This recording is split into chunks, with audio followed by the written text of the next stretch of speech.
Well, welcome. My name's Jen Flaster. I work at Billings Farm, and I'm pleased to be joined today by Diane Holme, one of our quilters in our 34th annual quilt exhibition. And I look forward to having a conversation with you today, Diane, about your quilt and your technique and how you've gotten involved in quilting. Thank you for joining me today. It's my pleasure.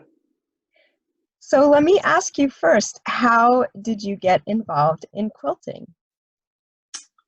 Well, I began probably when I had more time.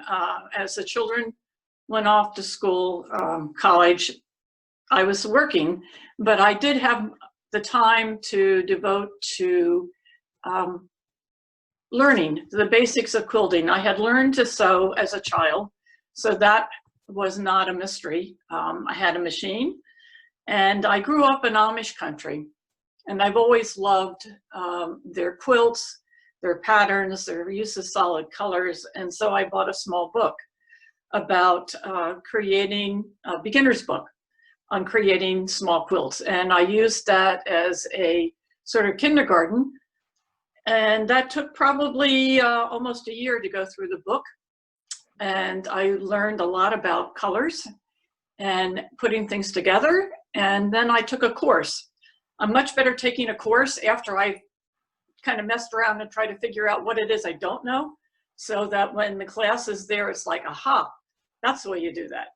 So the class was very helpful. And then it was just moving out and experimenting. And I just am totally enamored of the colors and the quilting process. Tell me, what inspires you when you're quilting? It is the colors and it is the patterns. When I walk into a quilt store and I see, especially batiks, I started doing the solid colors, which, at that point, you're really talking about color, you're talking about design, and then you're talking about the quilting on top of it. And when you move into printed fabrics, it becomes even more of a combination of designs. And it is just putting colors together. I just absolutely adore colors. And I think I have a talent for looking at the tones and intensities of color and figuring out what works and what doesn't. I mean, I've had a lot of failures, but you learn what seems to go together. So that's exciting. And then just putting the patterns together.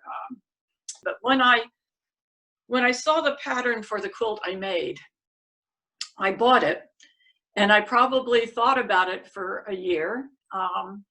And when I was perusing the rows of batiks, I would think, this is what the kinds of colors that I would really like in that pattern. I really want earth tones. I want browns. I want, the kind of life-giving feeling to it. And then I started looking for those batiks, because batiks are especially brilliant at putting together color and patterns. I have just fallen in love with them as well. And so it was taking a pattern for the quilt that I did for the show. It was finding the pattern, thinking about it, dreaming about it, realizing what I wanted to do with it, finding the fabrics, and then the scary part of actually doing it. You had asked about techniques for quilting. In this quilt, there were like 6 units, 6 blocks, each different.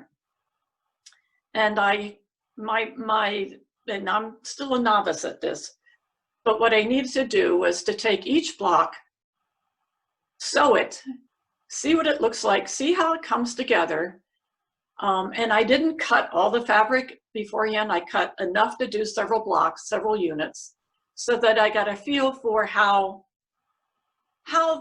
they're sewn, what do I need to look for, what I'm cutting, what areas do I need particular attention to. And so once I've gotten those 6 units done, Then it's a matter of moving ahead and doing enough to make the quilt. And there's a lot of units in this quilt, a lot of small pieces. And the interesting part is, of course, there's a pattern to it, a sort of waving pattern. It was modified from a pattern called Storm at Sea. This pattern is called Smooth Sailing. And I, took it out of the sailing motif and put it into creation because it seemed to me it was more about formation and creation.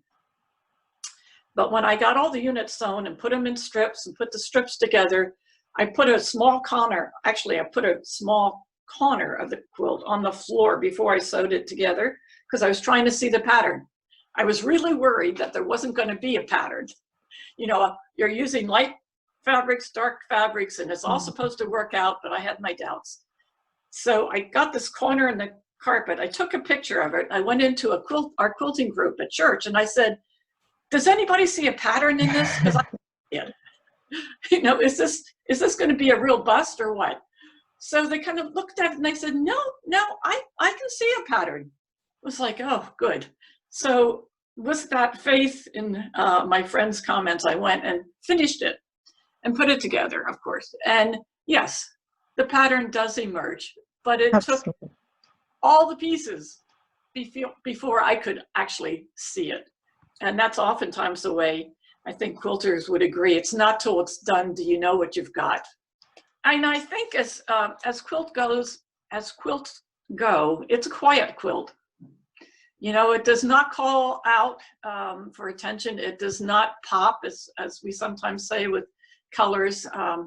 It just sits there being what it is, which is just a lovely arrangement of colors and textures. Absolutely. So are you already working on your next project for next year? I'm thinking. You do a lot of thinking before you ever go for the pattern. And I can only really quilt in the winter because that's the time I have time blocks. During the summer, there's just too much going on and you really need to kind of get into what you're doing and not go in and sew something for half an hour, or at least I can't. So yes, I'm thinking. Do you have any other quilting stories or stories about other quilts that you've made in the past that you might like to share? Well, I think for a beginner quilter, it's really daunting to do a big project. So for the most of the first years I was quilting, it was wall hangings, things that I could get done in several months. And it finally came to the time where I could see myself doing a bedspread. And so the first large quilt I did was for myself. And it was a pattern, it was compass. Very interesting, I love the pattern. And I learned how to do a big project. You do it in pieces and in units, and you have a goal that, within this week, I'm going to have 2 stars done. So it gradually comes together. And it turned out well. And my daughter-in-law liked the pattern as well. So she chose fabrics and I made one for her. And so I've kind of gotten over that hurdle of big quilts are daunting to, yeah, I can do it if I break it down in pieces. And I guess I still have stories yet to learn about because I'm just moving in with a little more confidence. Well, your quilt this year creation is beautiful, and I thank you for your time today and having this conversation. And I hope that everybody watching this is able to either come and visit our 34th annual quilt exhibition at Billings Farm and Museum, or to visit our quilt exhibition online this year for the first time. Thank you so much.